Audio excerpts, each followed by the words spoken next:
Bon, oui, super. Il est midi, donc heure du Québec, on va débuter. Bien, bonjour, bienvenue tout le monde. Je vois qu'il y a beaucoup de personnes de connectées.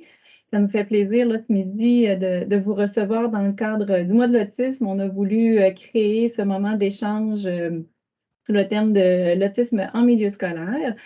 Donc, ben, bienvenue. Moi, je suis Catherine Saint-Charles-Bernier. Je suis directrice clinique chez SACAD. Donc, je suis avec Lise Saint-Charles, Brigitte Harrison, cofondatrice de SACAD, évidemment. Kim Thuy, qui a accepté d'animer aujourd'hui ce petit café SACAD, donc qui est maman de Valmont et auteur de renommée internationale. Donc, merci Kim. Puis, on a aussi des invités avec nous aujourd'hui. Je vais vous les présenter un petit peu plus en détail, mais on a Maryse Toupin, Christian Drolet, puis André Bernier. Merci d'être là. On va vous mettre en contexte ensuite. Donc, on a 45 minutes environ devant nous aujourd'hui, dans un but de partage, dans un but vraiment de partager des bonnes idées, de discuter de comment ça se passe en milieu scolaire. On sait qu'il y a plusieurs belles choses qui se font. On sait qu'il y a beaucoup de défis aussi dans le contexte scolaire. Depuis, c'est l'historienne Lise Saint-Charles qui me disait que en 1980, ça a commencé au Québec, là, la loi comme quoi que les élèves autistes devaient être scolarisés.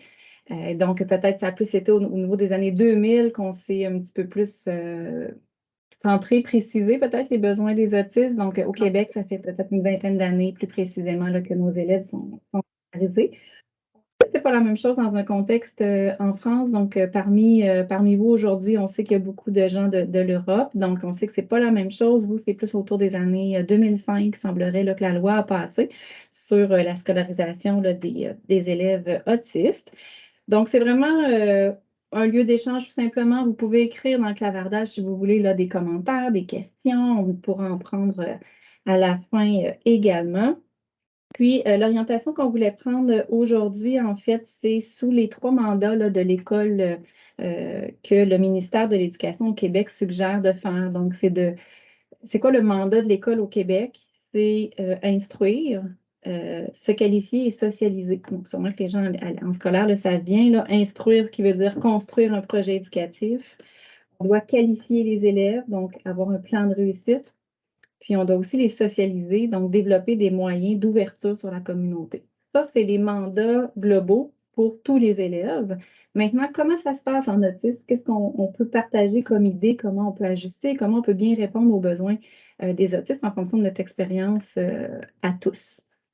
Donc, là, je vois que Brigitte a des problèmes de caméra. Oui, mon fils, je pense. Je sais OK, on est Moi, je ne voyais pas que vous figiez. OK. Donc, ça se peut qu'il y a des interludes de présence-absence. Ah oui, vous figez, effectivement. Vous voulez... De figer, oui. Voulez-vous prendre un autre ordinateur? Je ne sais pas si ça va changer quelque chose.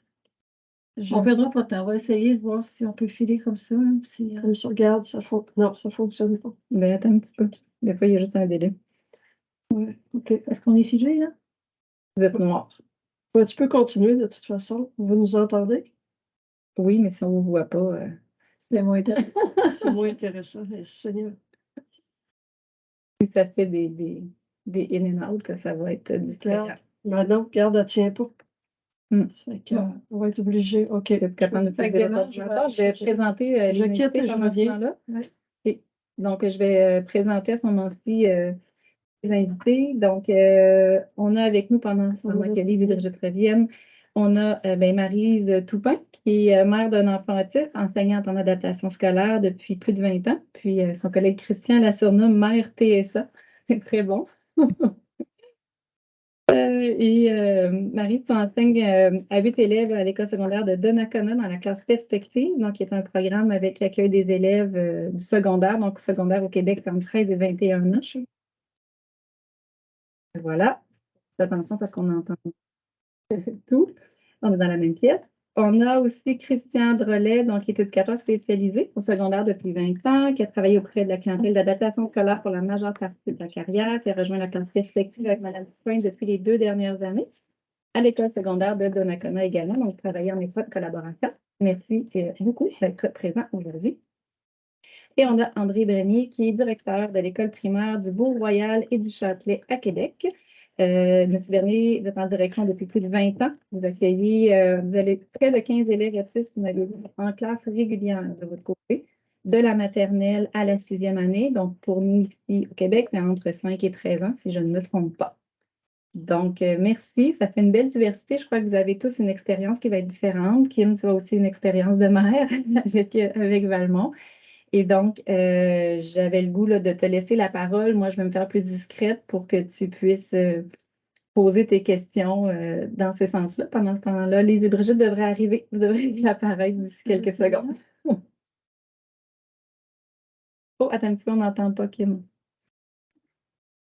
Je vous dirais que je suis peut-être celle qui a le moins d'expérience de vous tous parce que vous ne rencontrez pas juste un seul élève ou une seule élève, mais plusieurs et vous pouvez faire la comparaison et en tirer des leçons et tout ça. Moi, j'ai seulement mon Valmont, mais la chance que j'ai, c'est que Valmont a 21 ans, donc il a passé à travers le primaire, le secondaire et plus. Et j'ai eu la chance d'avoir des profs extraordinaires qui sont allés beaucoup plus loin que le mandat comme tel. Puis pour commencer, là, je vous donne juste un petit exemple et en même temps un hommage au système pas seulement, oui, au système scolaire comme tel.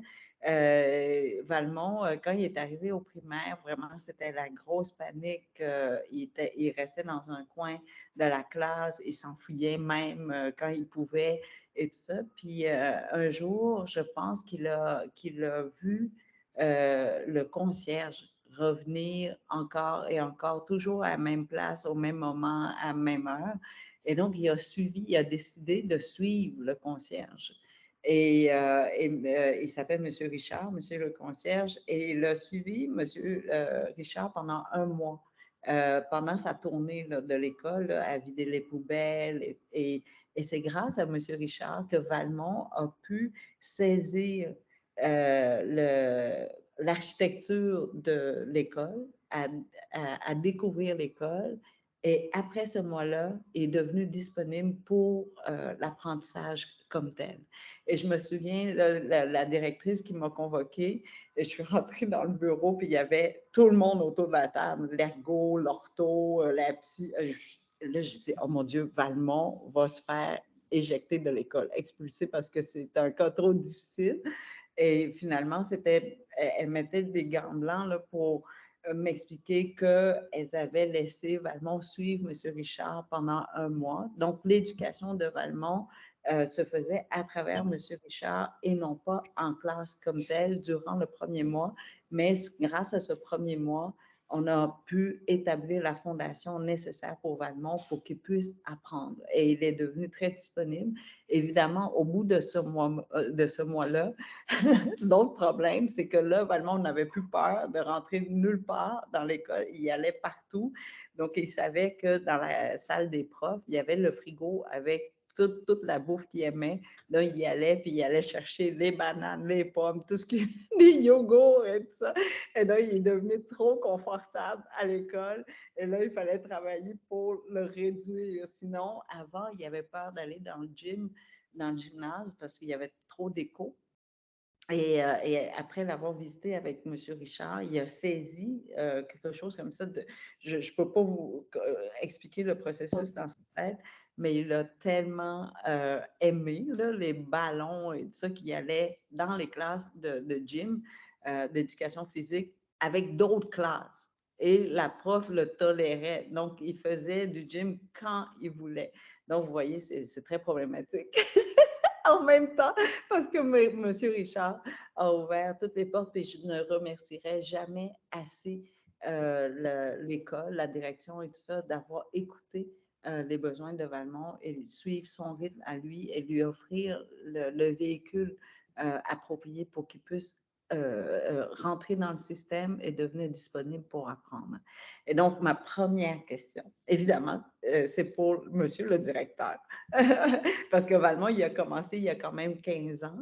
Et donc, j'ai vu à quel point l'école a changé au cours des 15 dernières années, ne serait-ce que l'introduction du langage saccade dans les classes. Et donc, je voulais vous demander si en 15 ans, vous avez vu beaucoup de changements dans la façon qu'on intègre ou qu'on crée des classes de relations qu'on appelle un enseignement comment dire, créé pour les enfants TSA. Si ça n'a pas changé, on a un problème à la base. Mais je vais repartir plus loin. Je vais repartir il y a 20 ans ou même un petit peu plus que ça, quand j'ai été nommé directeur et qu'on m'a dit tu vas aller t'occuper d'une école où il y a un programme où on était avec des élèves TED dans le temps, c'était même pas TSA. Et ma première réflexe, ça a été de dire c'est quoi un TED? J'avais même pas aucune idée. J'avais un bac en enseignement, j'avais fait de l'adaptation scolaire, puis je savais même pas c'était quoi. Fait que j'ai été m'asseoir avec la psychologue de l'école pour qu'elle m'explique c'était quoi. Puis après ça, je vais être OK, là, c'est mon mandat. Fait que première étape, on suit de la formation, on y va. Mais pour répondre à la question là, plus précisément, ça a grandement changé parce que les connaissances étaient quasi nulles. Au moment où moi, j'ai intégré comme direction d'école. Moi-même, je ne savais même pas de quoi je parlais. Puis là, je m'en allais avoir la responsabilité d'une équipe qui était spécialisée là, dans ça. C'était de toute beauté. Mais j'ai fait mes premiers pas avec eux autres. J'ai suivi des cours avec Brigitte et Lise, avec mon équipe. Je suis allé à l'UQAR me former aussi pour en savoir plus, ce qui m'a permis aussi de développer avec mon équipe une connaissance des besoins. Maintenant, si on parle aujourd'hui, est-ce que ça a changé? Oui, ça a changé parce que ça a changé à vitesse variable, tout dépendant des milieux, tout dépendant la vision de la direction, la connaissance de la direction du TSA aussi, là, parce que moi, je prends mon équipe. Assurément que ça fait 5 ans que je travaille avec eux, puis déjà en 5 ans, là, la vision a radicalement changé. Puis c'est pas le premier milieu où je vois cette différence-là parce que j'ai quand même une expertise, je vais oser le dire, là, puis je suis capable de l'amener à mon équipe et de leur faire comprendre que non, c'est pas de l'opposition qui fait là. Il y a quelque chose en arrière de ça. Puis avec le temps, là, ils sont capables de se dire, OK, pourquoi il réfléchit comme ça? Pourquoi il n'est pas capable d'aller plus loin que ça? Ils vont aller chercher la cause profonde là, en arrière de tout ça pour répondre aux besoins de l'élève. Puis dans nos classes qu'on dit plus spécialisées, ben, ils adoptent des approches qui sont probantes par la recherche, des choses qu'on sait qui fonctionnent pour travailler avec des élèves TSA. On se base plus sur un peu n'importe quoi comme lui, il s'est fait pendant des années. On est réellement sur des pratiques probantes maintenant pour permettre là, un bon fonctionnement. Alors, j'ai une autre question pour vous dans ce cas-là. Est-ce que, comme vous dites, il y a une variation d'une école à une autre? Donc, c'est une initiative personnelle de la direction de l'école ou est-ce qu'il y a quand même un effort concerté au niveau, je ne sais pas, des commissions scolaires ou de la province, de notre gouvernement? Où est-ce qu'on se trouve maintenant sur la carte? La réponse va être oui. Oui. Hein? Oui, il y a une initiative personnelle parce que moi, j'y crois beaucoup, beaucoup, beaucoup. Mais au niveau du centre de service, là, je ne peux pas parler pour l'ensemble des centres de service. Dans notre centre de service, on a réellement des personnes qui sont libérées, qui sont des ressources au niveau de notre centre de service pour coacher les directions, coacher les enseignants, les TES. On a des personnes ressources réellement dans notre centre de service. Au niveau de la province, donc venant du ministère, on a un alignement d'inclusion, mais on a des ressources régionales, mais ça s'arrête là. On n'a pas de ligne directrice pour le type d'intervention puis comment ça doit être fait. Ça, c'est réellement propre à chaque centre de service. Et après, là, on va dans le petit entonnoir versus chaque école qui va décider de mettre plus ou moins d'emphase par rapport à ça.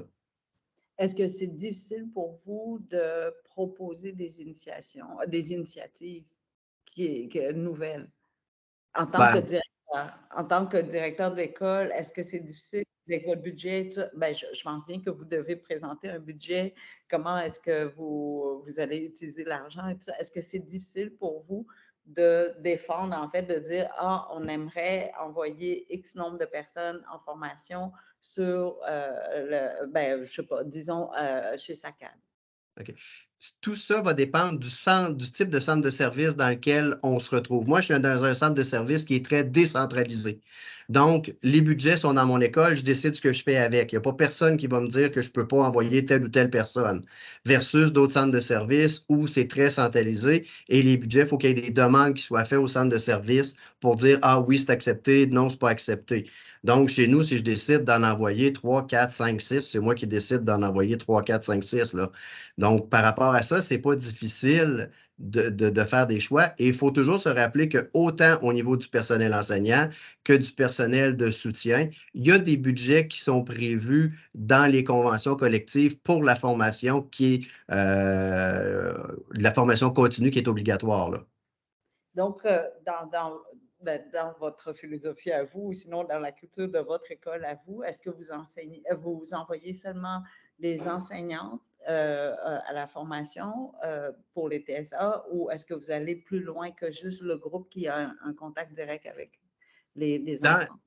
Dans l'équipe avec qui je travaille, l'orthophoniste est formé, la psychologue est formée, j'ai des TES de formés, moi, puis des enseignants, même certaines personnes au niveau du service de garde. Ça va toujours dépendre avec qui ils ont le plus d'interaction à faire et aussi leur degré d'aisance par rapport à la connaissance. On n'a pas tous les mêmes. Moi, j'ai à peu près toutes les formations. J'ai des TES qui en ont 3, 4. Ma psychologue en a 2. On n'est pas tous au même niveau. C'est selon les besoins, puis selon l'aisance aussi, la compréhension qu'ils ont. Puis, nous, pour les services au niveau de l'école, on n'a pas une approche catégorielle. Donc, il y a un enfant des besoins, on répond aux besoins. On n'a pas besoin d'un diagnostic parce que là, tantôt, Catherine disait là, qu'on en a environ 15. Bien, ça ne compte pas ceux qui sont en attente de diagnostic ou que la démarche n'est pas encore débutée, que là, on travaille tranquillement, pas vite, à dire comment on va emmener ça aux parents parce que pour un papa, pour une maman, c'est quand même quelque chose, là, la première fois qu'on mentionne que ben, votre enfant a des besoins particuliers, c'est pas toujours facile, là. Ah oui. Bon, là, je vais aller directement à l'enseignante et à Mme Toupin et M. Drolet, qui, eux, c'est ça, peut-être qu'ils devaient demander à votre directeur ou directrice le temps ou sinon le budget pour aller à la formation. Est-ce que je peux vous demander à quel moment, est-ce que vous utilisez SACAD? Oui. Moi, je me souviens pas comment j'avais découvert ça, SACAD, en fait. Là, ça fait vraiment longtemps, mais moi, je me suis retrouvée en ligne la première année où il y a eu de l'enseignement en ligne. Puis là, ben, j'avais, comme on fait de la gestion de crise souvent dans nos classes, j'avais beaucoup de temps devant moi.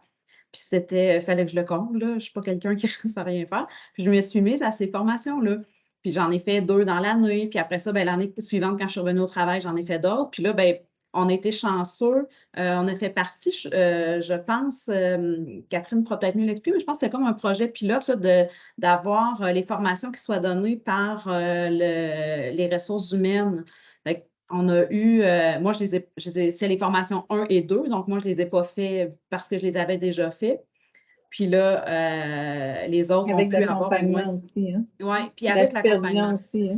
C'est ça qui a été vraiment génial aussi, avoir la supervision qu'on va avoir encore. Il nous en reste encore à avoir. Donc ça, c'était vraiment génial. Nous, on est un peu plus centralisé comme centre de service. Donc, ça se passe, c'est vraiment les ressources humaines qui communiquaient avec nous pour nous proposer ça. Ou sinon, on peut le faire aussi avec nos budgets au niveau enseignement ou au niveau éducateur spécialisé, c'est possible aussi. Est-ce que vous voyez une différence entre, je ne sais pas, ça fait combien d'années que vous utilisez SACAD, mais la demande de formation à l'époque et aujourd'hui, est-ce qu'il y a une plus grande facilité ou une plus grande ouverture pour vous soutenir à aller dans ces formations? Oui, je pense que ça revient un peu à ce que M. Bernier disait là, au fil du temps, puis même, c'est assez, même dans les dernières années, au niveau de l'autisme, dans les écoles, ça évolue vraiment rapidement. Ça dépend aussi, c'est sûr, des enseignants qu'il y a dans les écoles, des éducateurs, des directions qui sont là, c'est clair. Nous, on est quand même une école qui reçoit beaucoup, en plus des classes spécialisées, beaucoup d'élèves autistes du centre de service. Mais mis à part ça, au centre de service, il y a des personnes ressources qui ont aussi les formations SACAD. Fait que il y a vraiment eu une évolution, je pense, dans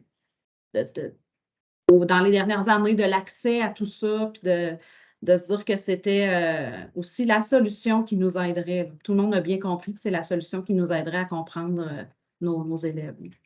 Oui, parce que Brigitte veut dire quelque chose, puis je vous reviens, M. Drolet. Je pense que Brigitte voulait faire une intervention. Je voudrais poser une question.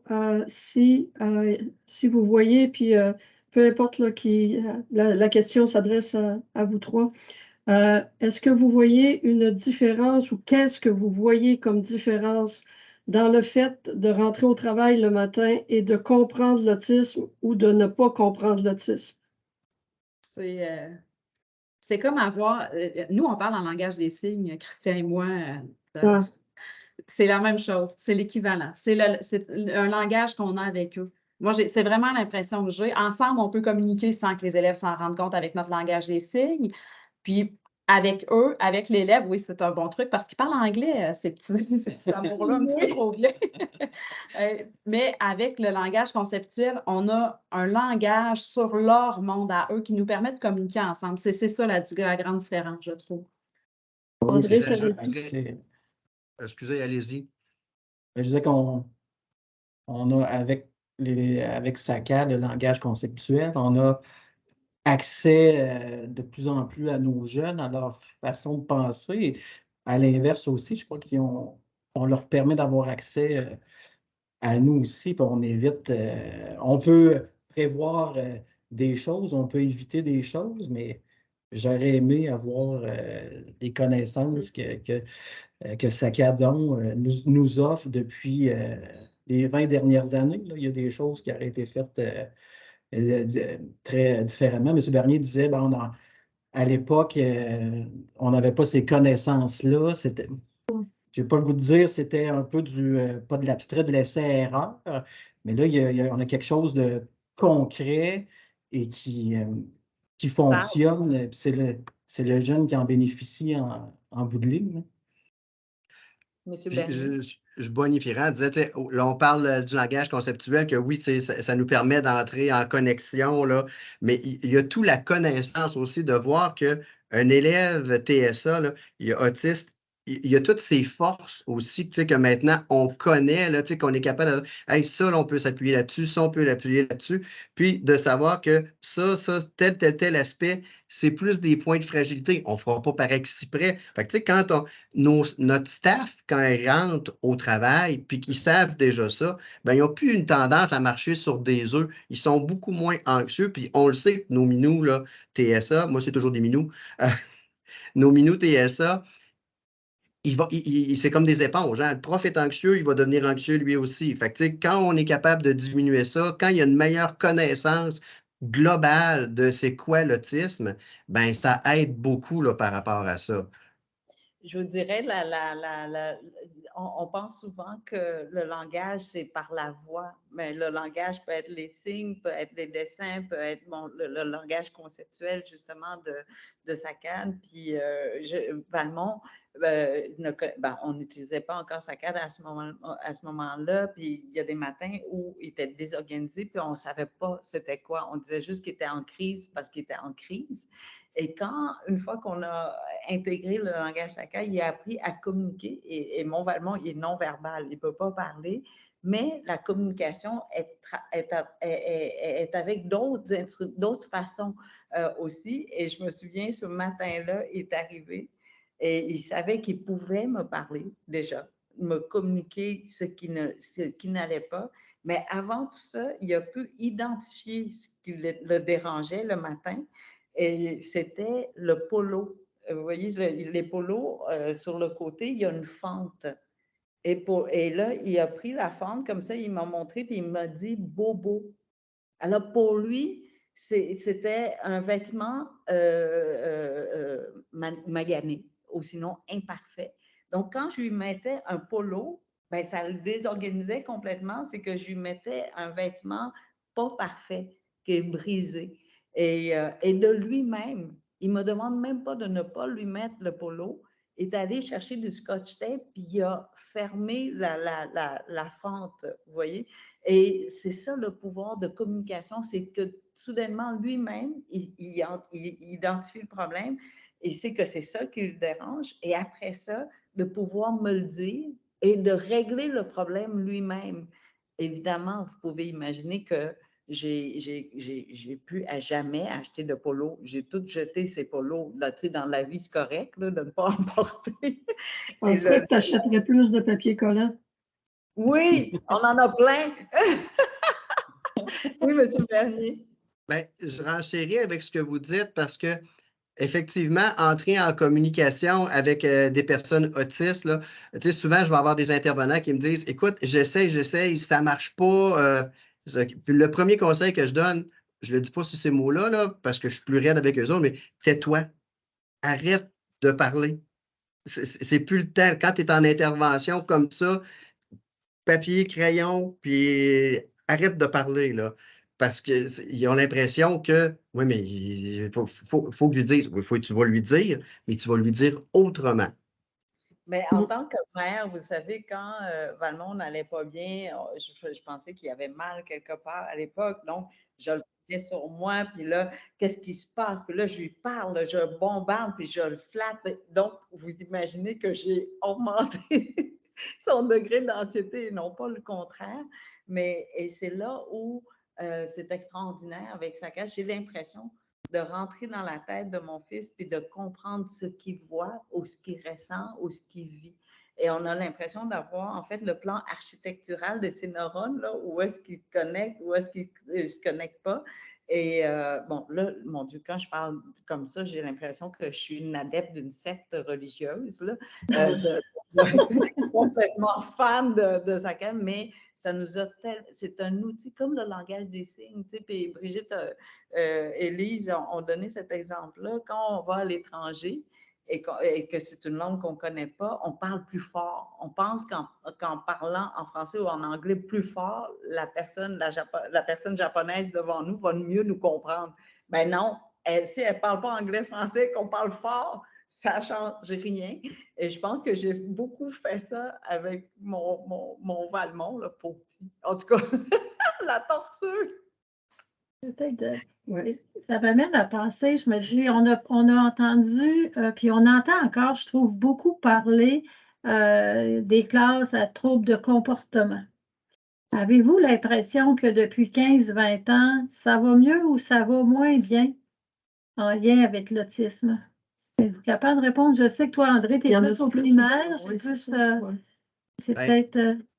Nous, c'est drôle que vous posiez la question. Là, on vient d'avoir notre rencontre hier au niveau de l'organisation scolaire puis les structures.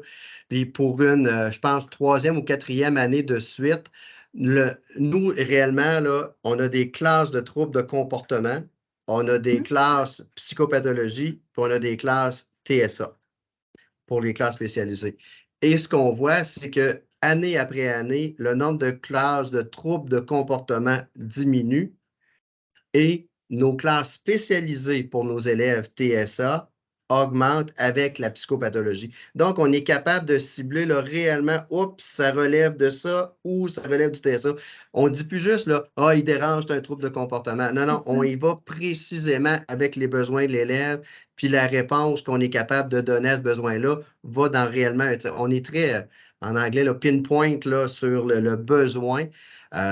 Fait qu'il y a quand même, en tout cas, je parle pour chez nous, je ne peux pas parler généralement partout, mais nous, on cible réellement, là, puis on est entre nous, puis c'est pas grave, je suis capable de le dire, des vrais troubles de comportement, là, j'y crois de moins en moins avec les années. Il y a quelque chose en arrière de ça. Il y a de l'anxiété, il y a de la psychopathologie, il y a quelque chose. Un enfant qui fait juste nous envoyer promener pour le fun de nous envoyer promener, je ne dis pas qu'il n'en existe pas, mais ils sont très rares. Oui, il y a une raison derrière. Puis quand vous parlez de connaissances, c'est qu'on réussit aujourd'hui, je crois, avec la recherche et tout ça, d'aller vers le précis un peu plus. Puis l'écrivaine en moi vous dirait, en vietnamien, je connais seulement le mot tristesse, mais en français, je connais le mot mélancolie, nostalgie, frustration, irritation. Donc, toutes ces nuances-là qu'en vietnamien, parce que je ne maîtrise pas très bien la langue vietnamienne, je connais juste le mot tristesse. Et donc, je pense qu'il y a quelque temps, on connaissait juste le mot trouble de comportement, alors que ce n'est pas trouble de comportement, c'est ça, c'est le précis. La nostalgie, ce n'est pas la même chose que la mélancolie. Même si, oui, peut-être qu'on semble avoir le confort. Bon, là, je dérape complètement. Là. Soudainement, je deviens écrivaine. Là. Mais je vais retourner à nos enseignants. Qu'est-ce qu'on peut faire pour améliorer votre quotidien? Comment, dans le système que nous avons en ce moment, comment est-ce qu'on peut ajouter comme outil ou comme possibilité pour rendre ben, d'abord pour livrer le mandat, mais aussi rendre votre quotidien un peu plus facile? Ouais. On dit de moi que je vis dans un monde de licorne pour commencer. Je pense que c'est important. Moi, je n'ai pas tant l'impression que notre quotidien doit être si meilleur que ça, au sens où je pense qu'on a une belle réception, nous, à notre centre de service, sur ce qu'est l'autisme, sur la compréhension de l'autisme, sur toutes les formations qu'on pouvait faire. Tu sais, on a réussi à un peu convaincre que SACAD, ça pouvait être bien, tu sais, puis qu'on pouvait tous l'avoir. Puis, je trouve qu'on a quand même, et du fait d'avoir ces formations-là. Nous, on n'est pas, tu sais, M. Bernier parlait de toutes les classes plus différentes. Nous, c'est un centre de service qui est très, très grand, avec peu d'élèves au total, ce qui fait qu'au secondaire, on n'a pas énormément de classes spécialisées. Donc, nous, notre classe, on se retrouve à être un peu un service qui est à mi-chemin entre le régional et le supra-régional, parce que pour l'élève qui reste à Saint-Udal, en France, ça ne vous dira rien, mais qui reste très loin, être obligé de faire le voyagement en autobus matin et soir pour l'école. Ouais, c'est plus d'une heure pour l'école La Cité, par exemple, à Québec, qui est un service suprarégional. Bien, ça devient parfois un peu trop. Donc, nous, on a dû, au fil des années, s'adapter, trouver des solutions, trouver des moyens pour que dans notre quotidien à nous, ça soit possible malgré les effondrements, malgré les explosions qu'il peut y avoir. Puis, avec SACAD, ben, c'est l'outil, nous, qu'on avait besoin et qu'on a là maintenant, en fait. Je dirais qu'on avait besoin avant et qu'on a maintenant, c'est ça. C'est ce qui nous a vraiment permis d'avoir un milieu de vie pour eux, dans leur milieu de vie, sans être obligés de toujours aller vers Québec. Il y a eu beaucoup de recherches au niveau les élèves qui sont dysphasiques, dyslexiques, des choses comme ça. Mais pour les élèves autistes, on est rendu là présentement avec des outils comme SACAD nous offre aussi. Là, on comprend, on a compris davantage, comme M. Bernier disait, que ce n'est pas juste le trouble de comportement cache quelque chose. Ben, au niveau de l'autisme, ça avance pas assez vite à notre goût. On aimerait ça que ça avance. Mais tu sais, oui, dans le milieu scolaire, il y a des ouvertures, il y a une compréhension qui s'installe. Puis on est rendu là à peaufiner puis offrir davantage à ces élèves-là. Là. Est-ce que, parce qu'il ne nous reste pas beaucoup de temps, il nous reste juste 10 minutes, j'allais vous demander, oui, Élise? Je vais juste apporter une précision. Je pense qu'on a une question sur les centres de services, à quoi ça correspondait pour le système français, parce que Mme Toupin faisait référence au centre de services, puis André aussi, mais je pense que c'est comme un regroupement finalement de petites écoles des différentes communes, je pourrais dire en France, qui vont relever à ce moment-là d'une organisation. Fait que c'est un petit peu ça, le territoire au Québec est divisé en territoire, en départements, si on veut, et c'est ce regroupement-là, finalement, qui donne les... on a-tu l'information plus précise? Ben, je peux vous en Ils appellent ça donner. académie. Ils appellent ça académie, je pense, en France. C'est juste pour donner un petit peu le comparatif. C'est bon. C'est beau, tu peux aller, Kim, avec... Monsieur Bernier, vous vouliez ajouter quelque chose? Ben, à la différence, en France, les écoles relèvent de la communauté, des villes, des communes, comme vous dites. Donc, même les budgets, tout est géré à ce niveau-là, alors que nous, ce n'est pas un aspect politique qui le gère, c'est réellement là, une entité qui est administrative qui gère là, au niveau des écoles. On n'a aucun lien avec les villes et les communes là, comme en Europe. Là. Est-ce que je peux vous demander... vas-y, Lise. Non, ça va, c'est bon. Est-ce que je peux vous demander s'il y a, tu sais, je suis invitée à toutes sortes de choses, le congrès des infirmières, des gynécologues, ça c'était très le fun, là, le congrès des gynécologues. Mais j'en avais pas, alors j'ai accepté d'aller donner une conférence au congrès des gynécologues pour en trouver un, mais finalement, il n'y a personne qui m'a accepté. Bon, je voulais juste vous dire, est-ce que vous demandez si après, quand même, ça fait 20 ans qu'on avance bien en autisme et que j'ai l'impression que la population est curieuse de connaître. Est-ce que on commence à avoir des congrès où les enseignants, les intervenants, les directions d'école et tout ça se rencontrent et partagent leur expérience? Sur l'autisme, je ne sais pas.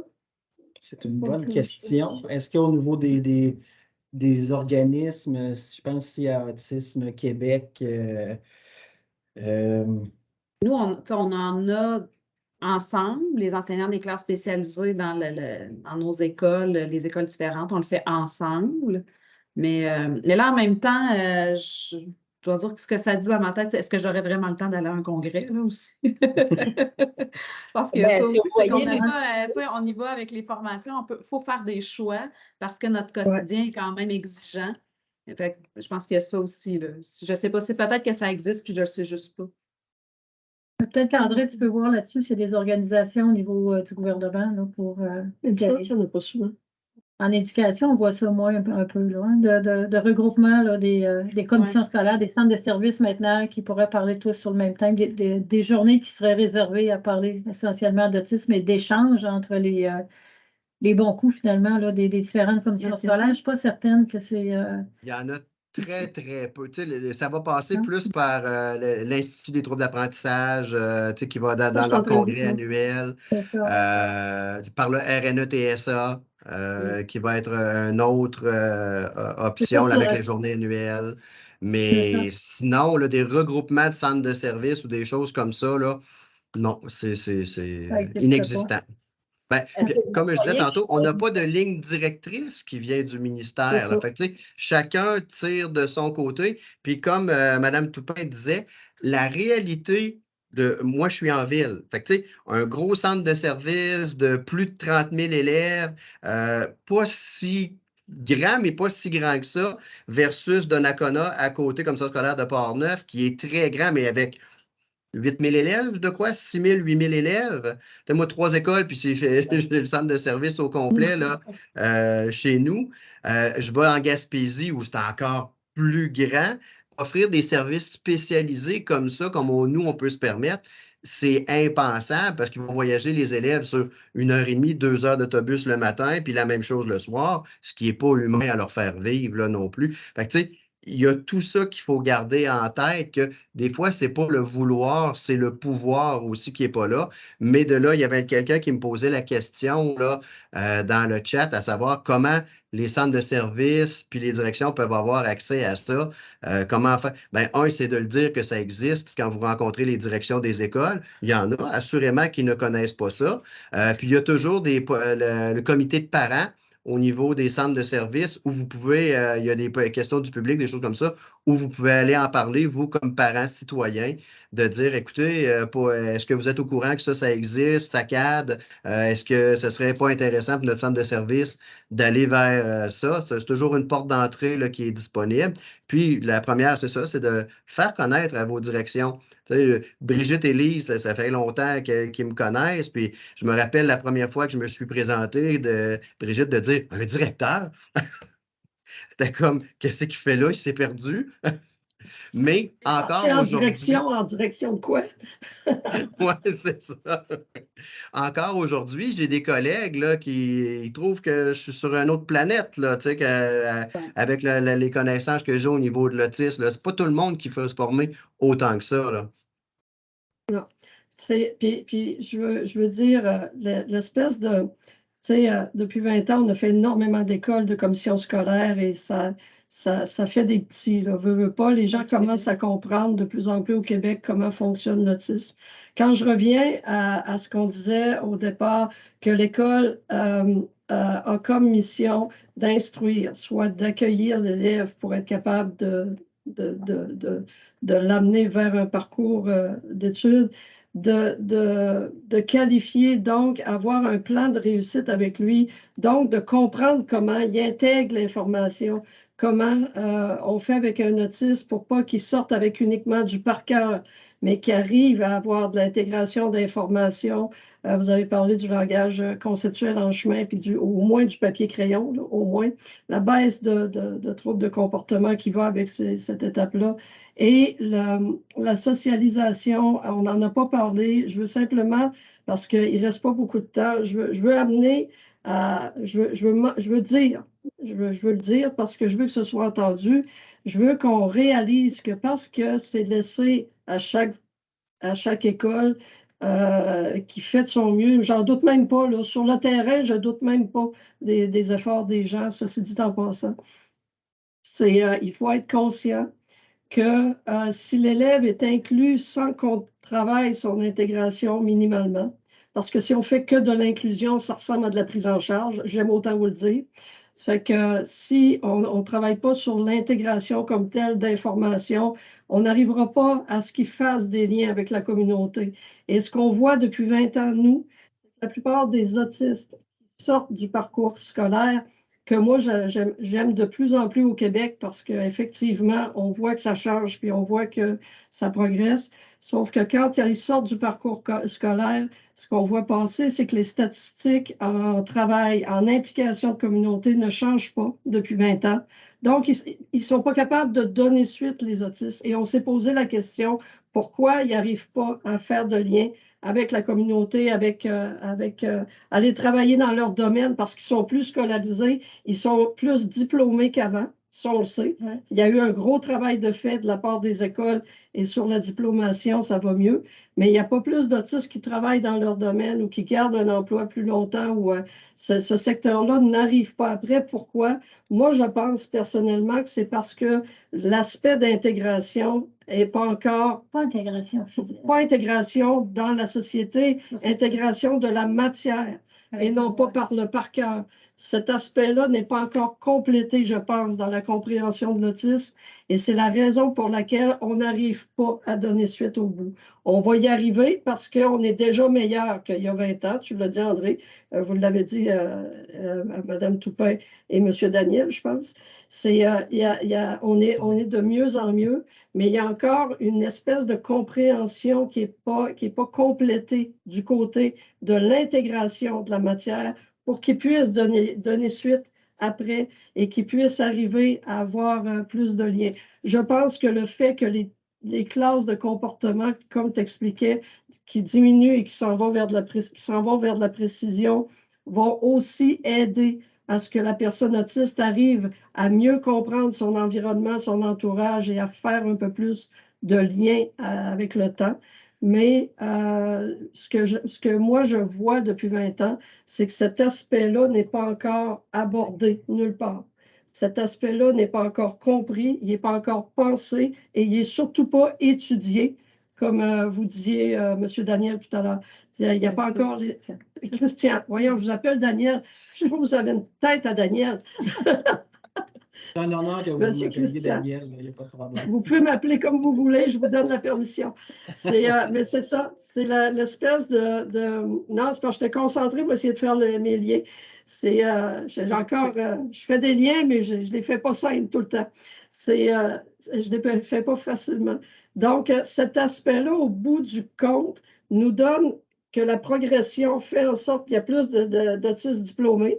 Ça, c'est cool. Et c'est chapeau aux gens qui sont sur le terrain parce que ça va de mieux en mieux de ce côté-là, de ce que j'en pense. Mais la suite aussi sera à penser par d'autres en chemin parce qu'il faut qu'on arrive à communiquer suffisamment l'information pour qu'elle soit intégrée. Et à partir de ce moment-là, les autistes peuvent donner suite. Sinon, dès qu'il n'y a plus d'inclusion, dès que tu tombes dans un secteur où il n'y a pas d'inclusion, dès que tu sors du parcours scolaire, tu es tout seul chez vous. Et j'invite tout le monde à aller voir où sont les adultes. Fait que c'est un peu ça l'espèce de lien que je voulais faire à la base. Oui, oui, madame.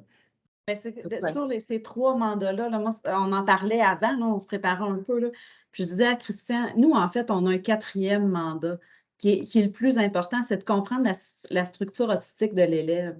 On ne va pas aller instruire, on ne va pas qualifier tout de suite, on ne va pas socialiser tout de suite, on va commencer par ça. Puis quand ça, c'est bien, bien, bien fait, quand on a vraiment établi les bases de ça, ben, on arrive à instruire, que ça soit scolaire, que ça soit des outils saccades, on arrive éventuellement à qualifier pour vraiment qualifier, pas juste avoir un papier. Puis on arrive à la fin à avoir amené une certaine socialisation, même si ça ne sera pas pareil comme les autres, en avoir amené une certaine. Mais à la base, on prend un temps d'arrêt puis un peu un temps de pause. On l'explique comme ça aux parents aussi. Là, les premiers 6 mois, on va y aller doucement. Ça ne veut pas dire qu'on va être dans le scolaire, là, beaucoup. Là. On va vraiment comprendre votre enfant, sa structure autistique.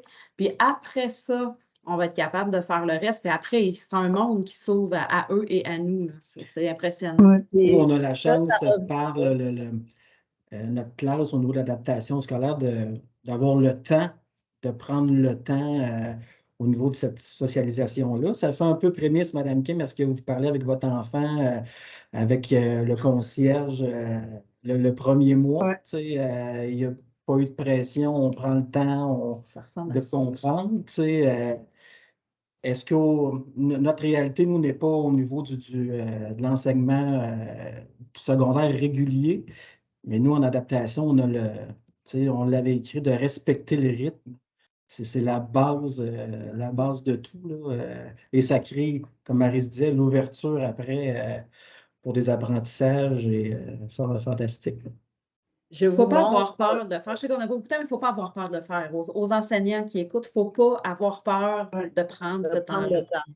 Oui, de vraiment, comme vous dites, de comprendre la structure autistique de chaque enfant. Et puis, c'est vrai que le monde s'ouvre après ça.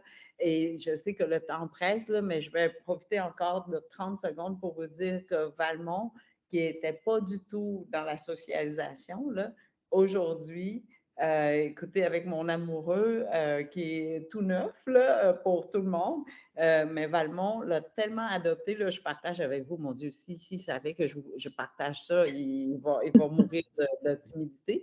Mais voici Valmont, je ne sais pas si vous pouvez voir, qui lui-même me pousse pour aller se coller après mon amoureux. Et vous imaginez, c'est lui-même qui va aller s'enlacer là, et voilà. Et la socialisation, c'est lui-même qui est venu vers mon amoureux et non pas. Enfin, je ne pouvais pas le forcer et je ne voulais pas non plus le forcer. Non. Vraiment juste être là, mais la socialisation, je crois que Valmont a vu que sa maman est très bien avec cette personne-là est bien avec ma maman, ben moi aussi, je veux faire partie d'eux. Et c'est lui qui est venu s'insérer à l'intérieur. Donc, quand je vous parle de socialisation, le Valmont est rendu là, alors qu'il partait… Socialisation par cœur. C'est pas une socialisation qui est faite par cœur. Non. Ça vient de l'intérieur, c'est lui qui a ce besoin-là, puis qui va aller à ce moment-là. Puis c'est ça qu'on cherche, hein, quand on vous parle de par cœur, là, il y a tellement d'éléments qu'on leur apprend à agir et à se tenir et à se comporter en par cœur qu'on le voit très bien quand tu parles d'inclusion. Après ça, il y a comme un décalage qui ne marche pas. Mais dans ce cas-ci, c'est naturel. Là. La socialisation, c'est une répercussion de l'autisme, ce n'est pas l'autisme. À ne jamais oublier, un autiste qui ne socialise pas, c'est un autiste qui n'a pas compris encore ou repéré son environnement. C'est inutile d'aller pousser la socialisation tant que tu t'es pas occupé de l'autisme. Un peu comme tantôt, André, tu disais, il faut aller de plus en plus précis dans notre compréhension de cette structure-là. Puis là, je pense qu'on n'a plus de temps. Ben, c'est correct, on peut prendre quelques minutes pour les questions. Je vous laisse le dernier mot, là. Vous voulez dire quelque chose? Oups, on ne s'entend pas. Je devrais avoir appris depuis tout le temps qu'on sert de ça avec la pandémie, mais ça a l'air que non. C'est ça, je finirais sur une belle note positive, si vous me le permettez. Dans le fond, c'est oui, la socialisation, et il faut leur donner l'occasion, même en milieu scolaire. Moi, je pense à un de mes grands minous dont je suis tellement fier, là, qui est en 6e année. Je dirais, il n'est pas si grand que ça, mais oui.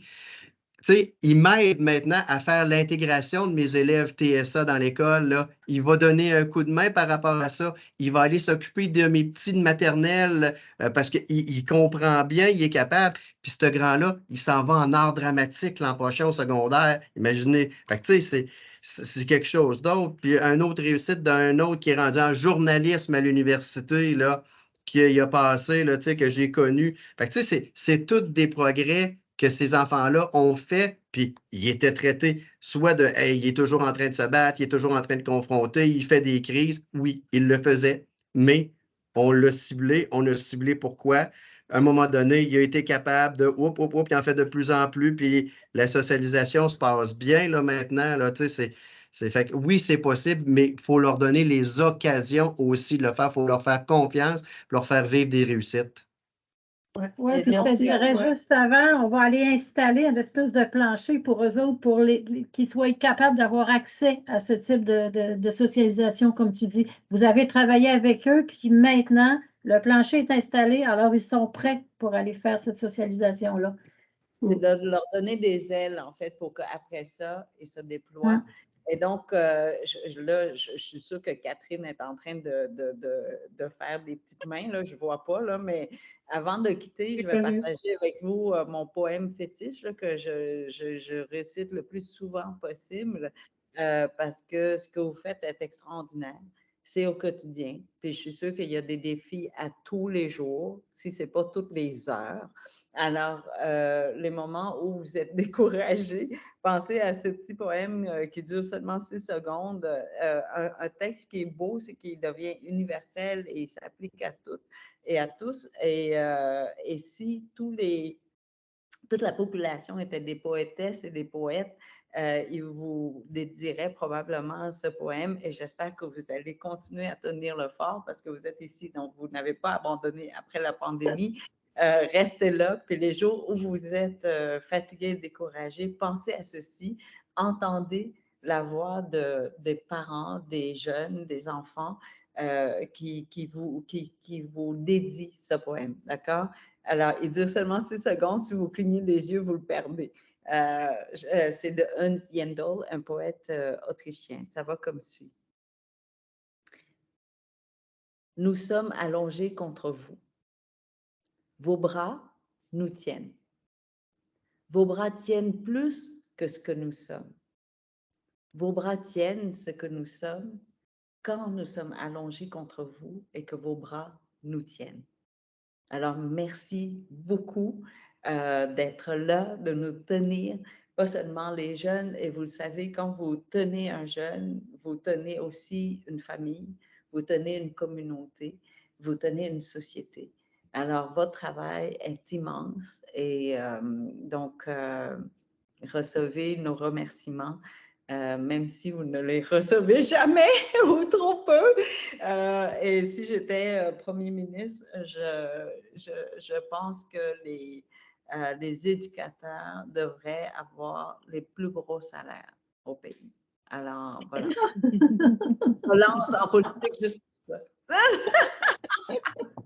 Merci, Kim. Merci, c'est beau ça. C'est super beau. Ouais. Merci à nos invités d'avoir partagé vos idées, vos expériences. On a des super commentaires aussi dans le clavardage, des gens qui apprécient l'échange, qui donnent aussi là, des beaux modèles, des beaux exemples. Donc, merci énormément.